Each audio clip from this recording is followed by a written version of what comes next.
another fix and used up the last of the crystal that I had because I had sent everything off the night before because I had a huge drug shipment coming in that night across the Laredo border.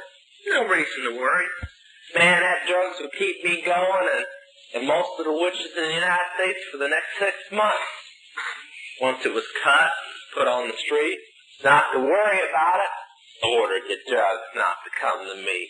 I mean, we had the Border Patrol paid off. I mean, that was a large shipment. We could afford it. Everything was set up. Nothing could go wrong.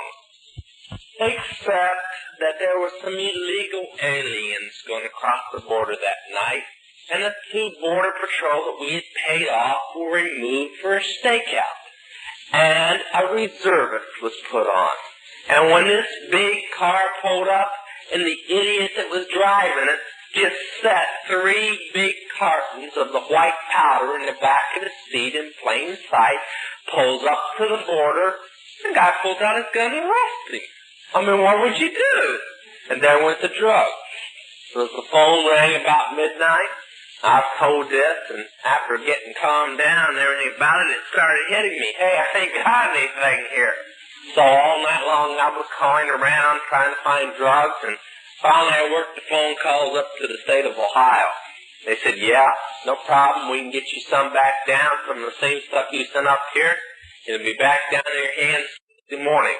I was doing 3 fixes a day. Tuesday morning was a couple days away. That was just a little too long for me.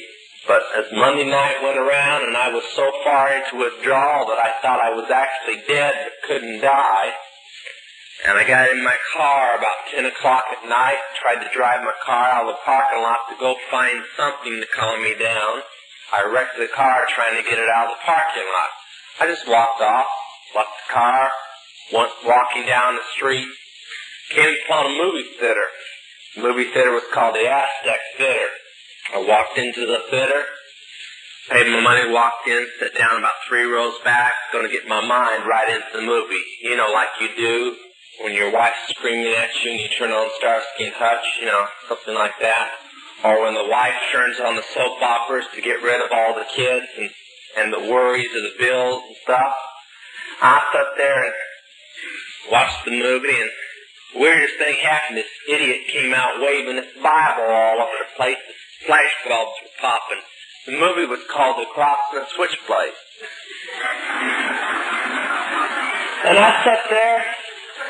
At first I was really mad. Stopped and I said, oh, I wasted all that money. And I said, well, I got no place to go. I must have sat here. And I got intrigued with the part of Nicky Cruz. And I must have made everybody in that movie theater mad. Because I really got intrigued with Nicky. He was my type of guy, you know. And Dave Wilkerson go around witnessing to him, and I said, get away from him, preacher. Leave him alone. Don't you dumb Christians know he knows more than you do? And just scream out in the air, boy, I bet.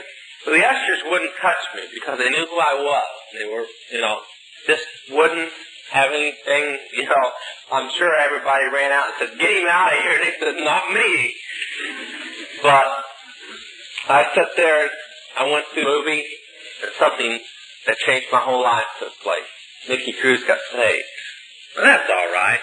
I mean, the Masons talk about being born again, and the witches talk about being born again. I guess the Christians can talk about being born again. But something that doesn't take place at the other 2 incidences happened with Nicky. He changed. Now listen to me. I'm old stick in the mud or something. My heroes are Charles Finney and Billy Sunday and people like that. We need a few heroes in the world today. And I believe, like they believe, that if you give your heart to the Lord and you're truly born again, it's not because you say you're born again or because you walked up front.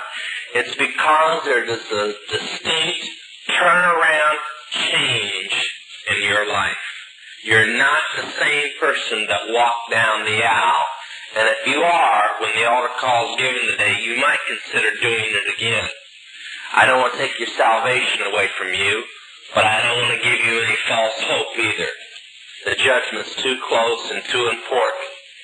And I believe that when you give your heart to the Lord and you repent, you're a different creature. You're not the same person. And Nikki Cruz changed in that picture. And according to astrology, and as I told people last night at a youth rally, there's 3 things required to cast a spell. Herbs, jewelry and talismans, which we'll talk about in a minute, and astrology. And you can't cast spells without astrology. That's why astrology was invented. And according to the doctrine of astrology, you're a set sign, a set personality. You are born that way, you are destined that way, and nothing you're going to do is going to change your personality. Except Nikki's changed. And as the movie ended and I got up and walked out of there, it just had destroyed every doctrine that I had ever learned. I walked out of there and I said, boy, these Christians are weird. I tried to convince myself that couldn't have really took place. Because I'd never seen any Christians that acted like they were Christians except the guy who walked in, and I couldn't get him out of my mind either. I walked out and I was about to meet my 3rd Christian. He walked up, all the people were walking out. I talked with him later. He didn't know who I was. He just felt directed to do it. Walked up and he handed me a tract. I was the only one he handed one to. He didn't say anything. He said, here, this is especially for you. Turned around and walked off. And that was the end of it. It was special for me, too. It was called Bewitched. Couldn't have handed me a better one. I went looking through it. I'd say 90% at that time struck me as being real, but I discarded it because it said that the devil was real, and I just couldn't believe the devil was real. So I threw the track away and I went on back, started to go to my apartment, decided to go into one of our nightclubs down below instead called the Club Aquarius. And what else would you call a witchcraft club? Club Aquarius. Walked in the back, locked the manager's office and sat down by myself and started thinking things out. I wanted to talk with a Christian and find out if what they believed was the same things I had been taught they believed, which is a world of difference. The only problem is that we had paid and bribed and blackmailed so many ministers in the area that I didn't know who we could call. Because if I got a hold of the wrong one, I could end up getting killed. Because they'd report me. So I sat for a while and I thought it over. And finally I remembered that the night before, one of the witches had come in complaining about a coffee house called the Green Gate Club. Now this coffee house is a very, very strange place. It had been a burlesque parlor. Till a minister went in one night, jumped up on the bar and shut the strippers off. He wasn't too polite about it. Shouldn't get polite with the devil.